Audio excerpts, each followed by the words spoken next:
मृत्यु के बाद क्या होता है, इस सब्जेक्ट पर हम डॉक्टर एबन अलेक्जेंडर, जिन्होंने 7 दिन कोमा की अवस्था में मृत्यु के बाद की दुनिया का एक्सपीरियंस किया है और उस एक्सपीरियंस पर उन्होंने एक पुस्तक प्रूफ ऑफ हेवन, मृत्यु के बाद क्या होता है, आत्मा कहाँ जाती है, क्या देखती है, क्या महसूस करती है, इसी विषय पर हम डॉक्टर एबन अलेक्जेंडर, जिन्हें 7 दिन कोमा की अवस्था में मृत्यु के बाद की दुनिया के अनुभव हुए हैं, जिसे उन्होंने प्रूफ ऑफ हेवन इस पुस्तक में हम सभी के साथ शेयर किया है।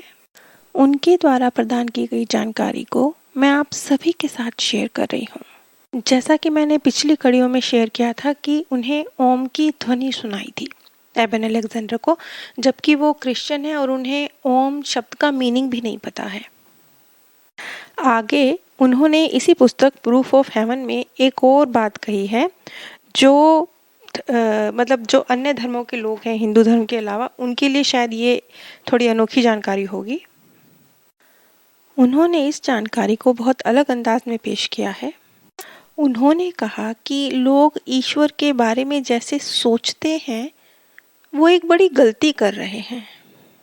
यहाँ पर उन्होंने ये ध्यान रखिएगा कि वो क्रिश्चियन कम्युनिटी से ताल्लुक़ रखते हैं, उन्हें हिंदू धर्म के विषय में बिल्कुल कोई जानकारी नहीं है।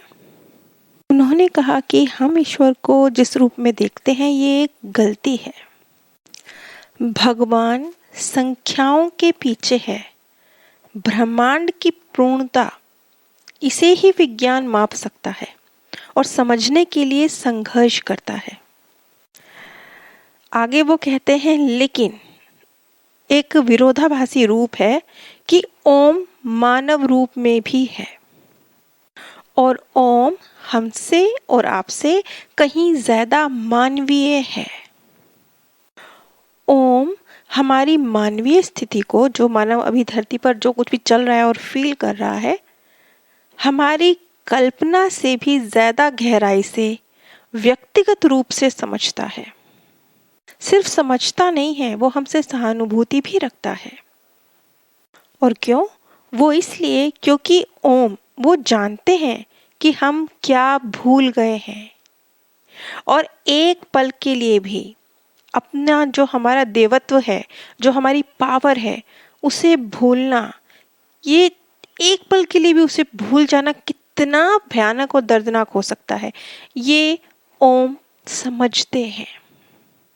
अब आप देखेंगे तो ये जो पैराग्राफ है, इसमें एबन ने पूरी तरह से ओम, जिसे उन्होंने एक ध्वनि का नाम लिया था, इसका एक तरह से पूरा मानवीयकरण कर दिया है। नाम, एक चेहरा अभी भी नहीं दिया है, लेकिन ओम को उन्होंने विशेषताएं जो दी हैं कि वो समझता है, वो जानता है धरती पर क्या चल रहा है, वो आपको आपसे ज्यादा व्यक्तिगत रूप से जानता है।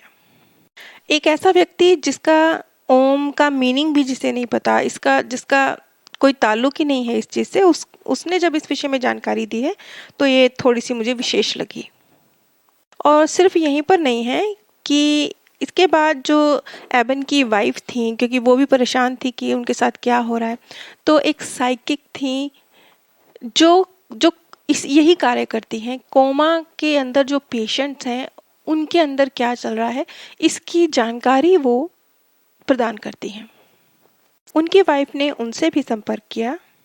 इस साइकिक महिला का नाम है सुजैन, जिन्होंने थर्ड आई ओपन इस नाम से एक पुस्तक भी लिखी है और उनके कुछ अनुभव रहे हैं जो उन्होंने कोमा पेशेंट्स के साथ समय गुजारा है, उनके थ्रू जानकारी प्राप्त करी है, वो उस पुस्तक में उन्होंने शेयर करे हैं।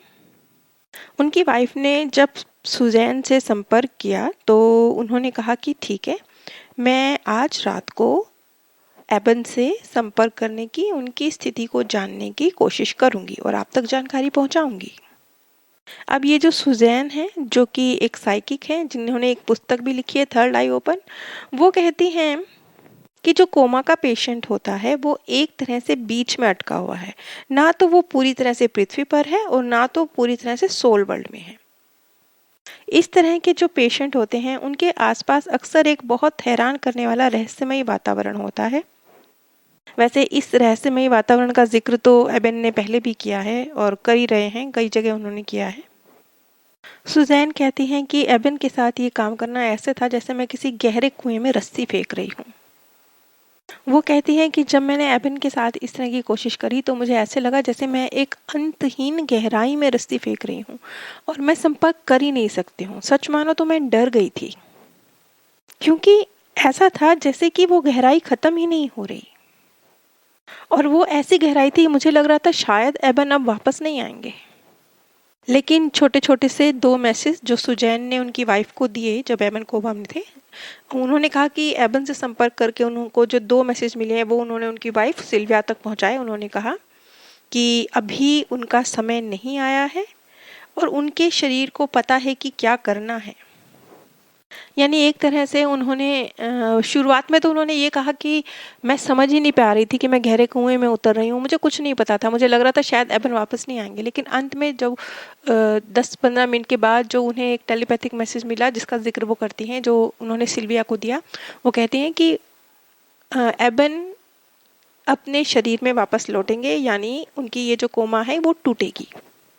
खैर ऐसी स्थिति में तो उनके परिवार के लिए ये बहुत बड़ी बात थी कि इतना मैसेज मिलना भी कि उनका जो व्यक्ति है जिसके लिए वो उम्मीद ही छोड़ रहे हैं कि पता नहीं अब वो कभी वापस इस दुनिया में आएगा भी कि नहीं, वो वापस आ जाएगा, यही उनके लिए बहुत बड़ी आस थी। एबन के मृत्यु के बाद की इस दुनिया के अनुभव को मैं अगली कड़ी में जारी रखूंगी। आप सभी पर परमात्म सौंदर्य, प्रेम और आनंद सदैव बरसता रहे। आप सभी दिव्य परम धाम में स्थान प्राप्त करें।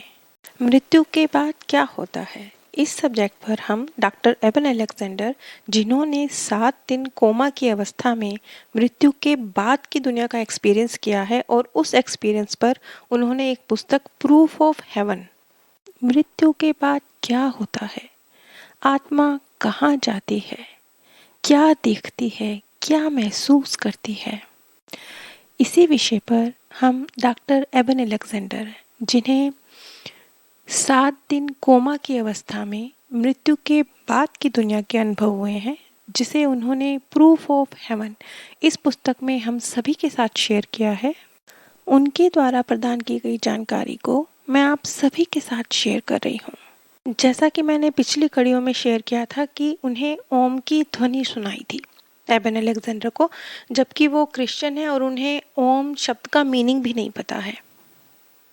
आगे उन्होंने इसी पुस्तक प्रूफ ऑफ हेवन में एक और बात कही है जो मतलब जो अन्य धर्मों के लोग हैं, हिंदू धर्म के अलावा, उनके लिए शायद ये थोड़ी अनोखी जानकारी होगी।